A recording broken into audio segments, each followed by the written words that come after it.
कुछ सांसें मुझे वापस कर दो। सारे वैद्यों ने मना कर दिया कि भाई सारा धन तो हम आपका वापस ले लें, पर अब नाड़ी जो है चलने वाली नहीं। अब तो आप ठंडे पड़ते जा रहे हैं और हमारे हिसाब से अब कुछ ही क्षण आप जो है, क्योंकि आज भी पहले के वैद्य तो बहुत जाने वाले थे, पहले भूतियां बोलती थी, पर आज का डॉक्टर बताए ना बताए, पर डॉक्टर को आज मैं भी हॉस्पिटल में 2 साल नौकरी की है, अब तो इंजीनियरिंग कॉलेज में हूं और डॉक्टर के साथ ही रहते हैं। डॉक्टर बता देता है कि ये मरीज बचेगा या नहीं बचेगा। वो भले ही पैसा लेने के लिए आपको इलाज करता रहे, पर डॉक्टर को सब पता है। इसी बात की उन्होंने डिग्री की है कि इसको जो है अब कौन सा पुर्जा इसका काम नहीं कर रहा है और ये बचेगा नहीं। ऐसे जो है उन वैद्यों को पता था। वैद्य ने कहा बादशाह, सिकंदर बादशाह, अब आप जो है कुछ ही पल के हैं, अब नहीं बचोगे। ये सारा राजपाट सारा धन आप दे दो, अब नहीं बचोगे। सिकंदर बादशाह ने कहा जब मैं मर जाऊं, दोनों हाथ बाहर कर देना कफन से, दुनिया को दिखा देना कि मैंने बहुत सी माताएं बहनों को विधवा किया, खूब लूटा, पर आज एक सुई भी मेरे साथ नहीं जा रही। ना कुछ लेकर आया था, ना कुछ लेकर जा रहा, कुछ भी लेकर नहीं जा रहा हूं। तो जो है सिकंदर बादशाह को कुछ लेकर देंगे। इसलिए महापुरुष कह रहे हैं कि एक सांस भी वापस नहीं मिलती जब तक अभी शरीर में है, चोले में है। जितना दान पुण्य अपने हाथों से कर लोगे, कहते मरने के बाद बोले जल्दी करो, पंडित जी के लिए थोड़ा जो दान दे दो। अरे भाई, जब आप हाथों से दान करने के योग्य थे, खुद घर के जिम्मेदार व्यक्ति थे, राजा थे, आपने 4 व्यक्तियों के हाथ कभी नहीं धुलाए। पैसे से इतने चिपक गए, माया से इतने चिपक गए कि आपकी हिम्मत ही नहीं पड़ रही थी कि 10 रुपए खर्च कर लो। आपको तो घर का परास्तर, घर की और बहुत सारे कामों को, जमीन खरीदने में, सोना चांदी खरीदने में आपका जो है भाई मन लग रहा था, ये खरीदो हमारे काम आएगा, भंडारा करेंगे खर्च हो जाएगा। पर पहले के राजाओं ने भी, राजा हरिचंद का जिक्र आता है, थोड़ी देर बात के खत्म करूंगा अपनी बात को। राजा हरिचंद ने भी सारा राजपाट, आज भी उनका इतिहास में नाम लिखा है, हमारे जैसों का नाम क्यों लिखा है? हमने कभी 4 आदमियों का हाथ नहीं धुलाए, कभी दान नहीं किया, पुण्य नहीं किया, परमात्मा का भजन नहीं किया, तो हमारे जैसों का नाम इतिहास में थोड़ी आएगा। इतिहास में तो राजा हरिश्चंद्र जैसे दानियों का आएगा। राजा हरिश्चंद्र ने जो है सारा राजपाट दान में दे दिया और जो है खुद भी बिक गए और रानी भी नौकरानी बनकर दूसरे के बर्तन मार रही थी। एक राजा की रानी, जिसके खुद हाथ पैर दबाने वाली दासियां हाथ पैर दबाते थे, वो दूसरे के घर में बर्तन मार। परमात्मा ने परीक्षा लेने के लिए उनके बेटे को डस लिया और जब वो मरघट में अपने बच्चे के देह संस्कार करने के लिए गई, राजा हरिश्चंद्र वहां भी अपने सबसे नहीं डिगे। आज हमारे सेवादार भाई क्या करते हैं?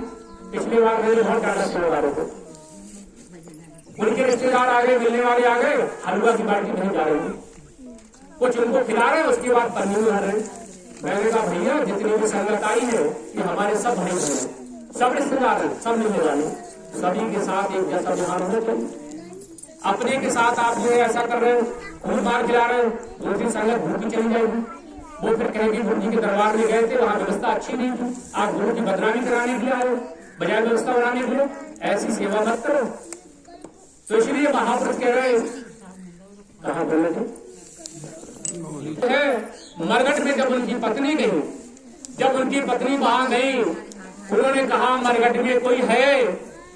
कल्लू ने आवाज दी, राजा हरिश्चंद्र को कल्लू के नाम से जानते हैं। कल्लू ने आवाज दी कि हाँ कल्लू सेवक है, मरघट का सेवक। इतनी रात गए, कौन अभागिन आई है? क्योंकि रात के 12 बज गए थे, ऐसे समय पर मुक्ति करने गई थी। तब जो है जब जो है उन्होंने आवाज लगाई कि मैं जो है तारा अपने पुत्र का देह संस्कार करने आई हूं। राजा हरिश्चंद्र ने कहा तारा तुम बेटे को क्या हो गया? जब राजा हरिश्चंद्र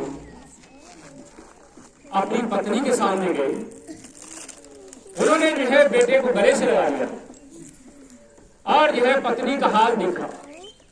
तब जो है राजा हरिश्चंद्र ने अपनी हिम्मत को बांधते हुए कहा कि देवी तारा मैं कल्लू का नौकर हूं, आपको जो है मरघट का कर तो देना ही होगा। कहने लगी पतिदेव, आपको तो पता है हमारा सब कुछ जा चुका है, हम भी बिक चुके हैं, आप भी बिक चुके हो, और कुछ भी नहीं बचा।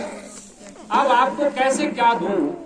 उन्होंने कहा, तारा देवी कुछ भी लाइए, देवी तारा कुछ भी लाइए, मैं अपने जो है स्वामी के हुक्म को नहीं टालूंगा, बिना कर लिए देह संस्कार होने नहीं दूंगा। देवी ने जो है अपनी साड़ी को फाड़ दिया और कहा, मेरे पास कुछ भी देने के लिए। तो उस समय जो है कल्लू का जो मालिक था वो आ गया और उसने कहा, भाई कल्लू कौन है? कहने लगे कि मेरी पत्नी मेरे बेटे को लेकर के आई है और इनके पास देने के लिए कुछ नहीं है। तब जो है उनके मालिक ने हुक्म दिया कि कल्लू, इनके पास देने के लिए कुछ नहीं है तो इनकी गर्दन को जो है शरीर से अलग कर दो, यही इनका कर होगा, तभी बेटे का देह संस्कार होगा। राजा हरिश्चंद्र ने हिम्मत को बांध करके कहा, जैसा आपका हुक्म। जब तारा का सिर काटने के लिए राजा हरिश्चंद्र को तलवार दी गई, राजा हरिश्चंद्र के वे हाथ कांपने लगे। देवी तारा ने कहा, स्वामी आपके हाथ क्यों कांप रहे हैं? कहने लगे, देवी कि जिस रानी ने मेरी इतनी सेवा की हो, मेरे हुक्म में रह करके उसने सारा काम किया हो, एक बार उसने मेरे हुक्म को न डाला हो, मैं कैसे अपनी तलवार से उसकी गर्दन को काटूंगा, ये सोच रहा। पत्नी ने कहा, स्वामी हम अपने धर्म से ना डिगे, आपको हुक्म मिला है तो आप गर्दन काटिए, आपने सब कुछ न्यौछावर कर दिया है तो इस शरीर में न्यौछावर कर दो।